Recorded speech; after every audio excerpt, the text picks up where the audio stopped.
If you're playing attacking lines, gambits, unsound sacrifices in your games, then that's great if you're doing it for your own personal entertainment. However, just understand that you don't need to.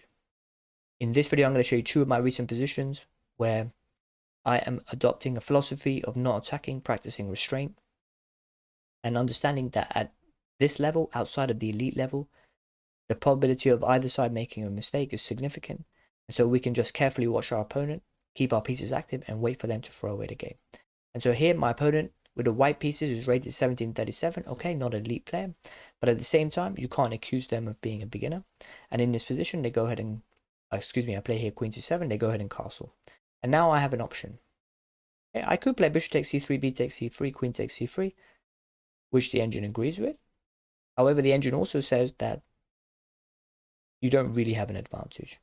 Black's king is in the center, white's pieces are quite active, and your queen's going to get chased around maybe. And so in this position, practicing restraint, okay, there's going to be low hanging fruit at this level. We don't need to attack right now. Let's go ahead and castle. My opponent plays bishop d2, and now I decide to take bishop takes c3. Reason being, my opponent is forced to play b takes c3. There is a hole here on e3, forking the rook and queen. And so the bishop has to keep an eye on that. And so we have b takes c3, but then that creates a weak pawn here on the c file, and maybe that is going to be a target one day. Okay, it's an idea. We have knight to c6, and in this position, my opponent plays this move g4. And it's very committal, and it's thematic of what my opponent is going to do in this game. And I understand why people do this kind of stuff. They're watching engines play, their favorite grandmaster, Ali Reza Fruja, played g4 against Jan Nepomniachtchi.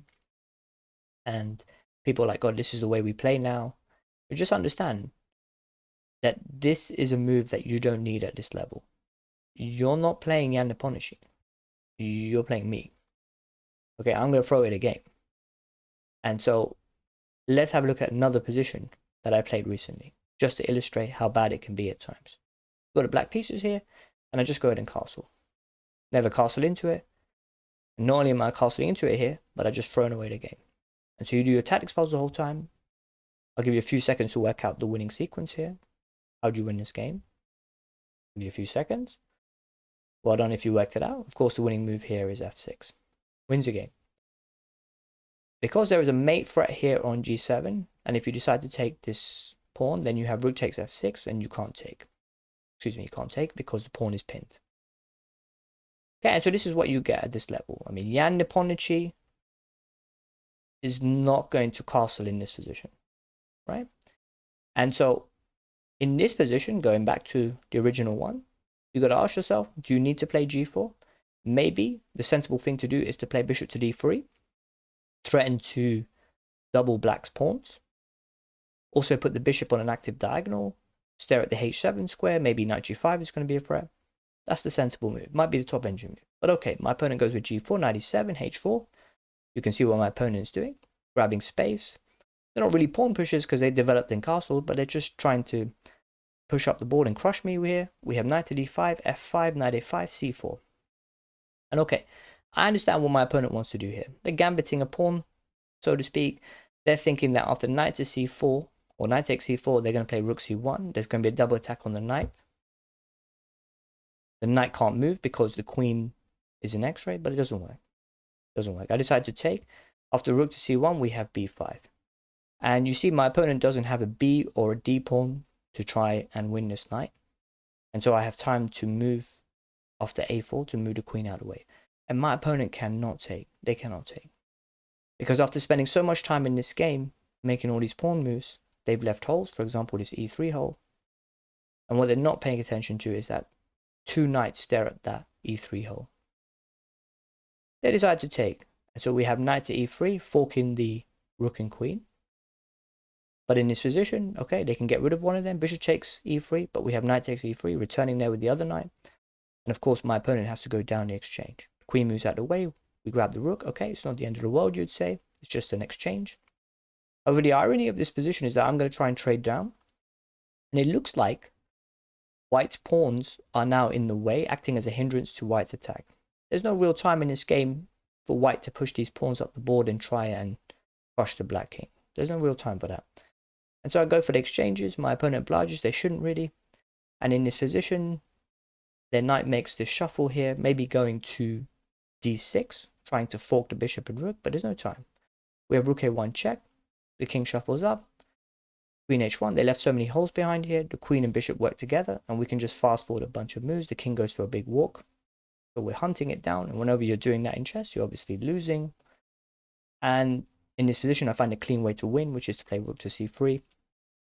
And of course, if they don't take the rook, then queen a3 is checkmate. Okay, so in the second example, again, I have the black pieces. My opponent, once again, is rated 1722. So again, another decent player here. It's some b6 versus London system. Doesn't really matter how we got here. And my opponent decides to play in his position, knight to g5. Okay, going for the attack. They developed, everything's ready. And I see what they're doing. They're eyeing up this h7 square. And I thought about playing 95 in this position, which I think might be the top engine move, but it's tricky to defend. The 95, queen h5, there's this kind of double mate threat here on h7, play h6, and even if you get another move, you're not going to be able to take. So it's all getting a little bit sticky. So in this position, instead I decided to play this move h6, and the queen has no real entry point. And so they're just forced to go back. We have knight on g to e4. And to take as a mistake here, we don't want to play knight takes e4 and just help our opponent develop their pieces or get up the board. Okay, play d5 in this position. It's kind of a weak move blocking in my bishop, but hey, okay, I'm 16 to 1700. I don't know everything. We have knight takes f6, knight takes f6, rook e3, rook left, the engine agrees. We have bishop to d6, bishop to e5, bishop takes e5, rook takes e5, knight to d7, attacking the rook, all just normal moves. The rook has to go back. We have knight to f6, queen e2, queen c7, rook e1, a5. Okay, and one of the ideas here is that I want to play bishop to a6, get rid of this bishop. We can't do it right now because there is a double attack here on this square. We need to shuffle our queen first. We have in this position a3, queen c8. And just remember what I'm saying throughout this game. At this, throughout this video, at our level, people are not going to go 20, 30, 40 moves without blundering. In this position, what does my opponent do? They play knight to f3. And that's a big mistake. So you do your tactics puzzles, you know how to get the advantage in this game. You got to play knight to g4. And where is this rook going to go? White will have to go down the exchange. Of course, I don't see it. Yeah, it's probably the reason why I'm not 2000 rated player. So I don't see all these tactics, simple tactics.